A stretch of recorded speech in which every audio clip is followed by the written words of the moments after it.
Sourabi a presque 6 mois. Dans une laiterie classique, on l'aurait sevré en quelques jours, mais dans cette ferme Hare Krishna, il a encore le droit de téter une partie du lait de sa mère.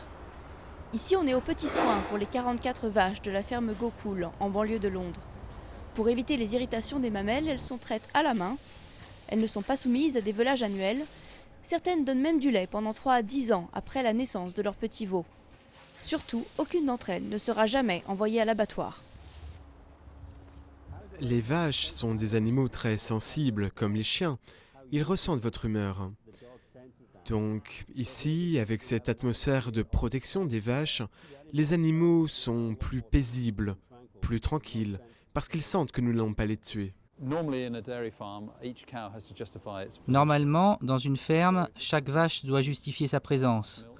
Donc si elle ne produit pas assez de lait, si elle ne vèle pas ou si elle a un problème de santé majeur, on la retire du troupeau et on l'envoie à l'abattoir. Ici, elle ne subit pas cette pression.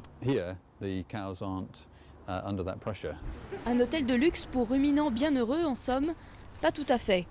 Les bœufs n'échappent pas au dressage. C'est à eux que revient la tâche de promener les visiteurs en carriole. Et ils broient leurs propres céréales grâce à un moulin à l'ancienne. Mais tout labeur mérite caresses et récompenses.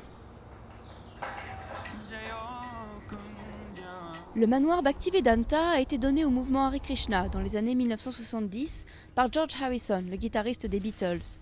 La ferme a été construite à cette période car les vaches sont considérées comme un cadeau sacré de Dieu par les fidèles. Leur présence participe donc à la spiritualité du lieu. Krishna apparaît toujours entouré de vaches.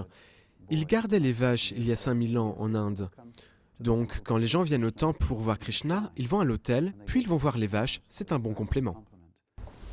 Les fermiers Hare Krishna prônent une vie simple, en harmonie avec la nature, où la force des bœufs remplace l'essence.